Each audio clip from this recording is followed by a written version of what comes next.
वही जो मतलब जो बुक्स पढ़नी होती हैं, जो नॉर्मल स्ट्रैटेजी होती है, वही करने की कोशिश की और आई एम ग्रेटफुल कि ये रिजल्ट आया। इतने आसानी से नहीं जाने देंगे हमारे दर्शक आपको, वो जानना चाहते हैं तरीके के बारे में, टेक्निक के बारे में, कि कैसे मेहनत की आपने, क्या तरीका होता है।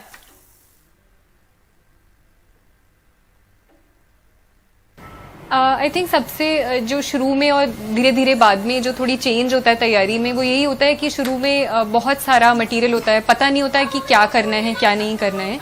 तो सबसे इम्पॉर्टेंट मुझे लगता है कि डिसाइड करना कि इस सब्जेक्ट में ये पढ़ना है, इस सब्जेक्ट में ये पढ़ना है, और उसको सिलेबस के साथ ओरिएंट करना।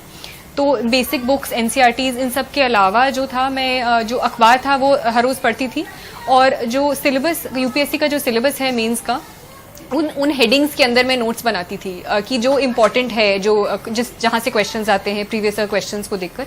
तो by the end of the year मेरे पास वो नोट्स होते थे, जो मैं सिर्फ कोचिंग मटेरियल पर नहीं रिलाई करती थी, वो खुद के लिखे हुए नोट्स होते थे, उनको रिवाइज करती थी।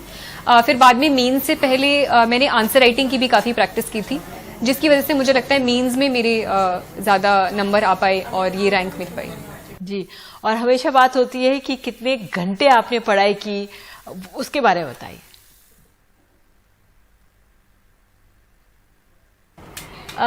घंटे तो ऐसे कभी मैंने काउंट नहीं किए, पर मेन से पहले वो काफ़ी ज़्यादा हो जाता था कि मतलब मेनली पढ़ ही रहे होते थे, बीच में बस थोड़ा खाने के लिए गए, थोड़ा सा छोटा सा ब्रेक लिया। पर वो डिपेंड करता है कि किस स्टेज पर और कौन सा लेवल ऑफ कौन सा स्टेज चल रहा है। प्रीलिम से पहले अलग होता है, मेन से पहले अलग होता है, इंटरव्यू से पहले तो काफ़ी आराम भी था। तो ये अलग अलग टाइम पर था, पर घंटे कभी काउंट नहीं किए। लेकिन अगर बच्चे जो आपसे इंस्पिरेशन लेंगे तो 20 घंटे आप काम करती थी, 24 घंटे में पढ़ाई करती थी, या फिर कुछ अलग था?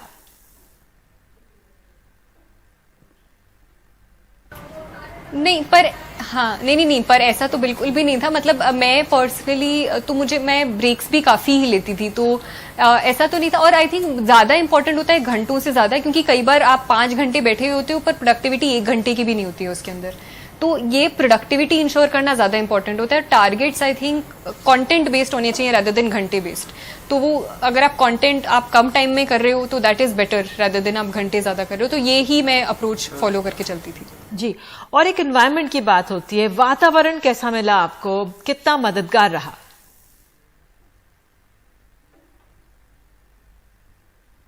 हाँ, इन्वायरमेंट आई थिंक मेरे पेरेंट्स तो सपोर्टिव थे ही, साथ साथ में मेरे फ्रेंड्स भी थे जो मेरे साथ तैयारी कर रहे थे। आई थिंक वो काफ़ी इंपॉर्टेंट था, क्योंकि अगर एक नीचे होता था तो दूसरा थोड़ा ऊपर कर देता था। तो वो वाली चीज़ें आई थिंक इन्वायरमेंट मुझे हेल्प किया, और मेरे फ्रेंड्स ने भी मुझे हेल्प किया, जो हम साथ में स्टडी डिस्कशंस करते थे।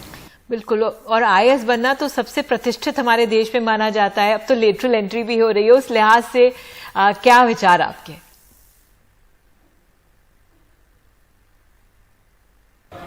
आई थिंक किसी भी इंस्टीट्यूशन में वो रहता है, पॉजिटिव्स रहते हैं, नेगेटिव्स रहते हैं, but there is a reason why it's called the steel frame of India.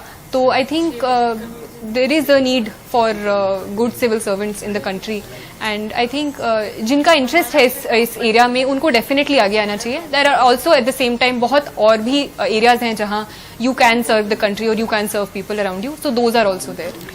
आखिरी सवाल, आपके लिए इंस्पिरेशनल फिगर्स कौन रहे?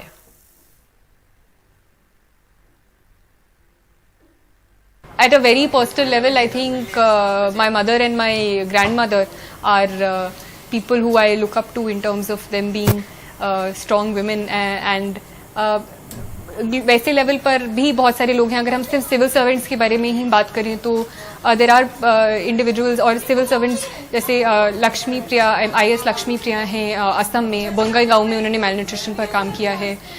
तेलंगाना में there was a Ravi Krishna who worked on water conservation. So there are these people who have done a lot in their respective areas bye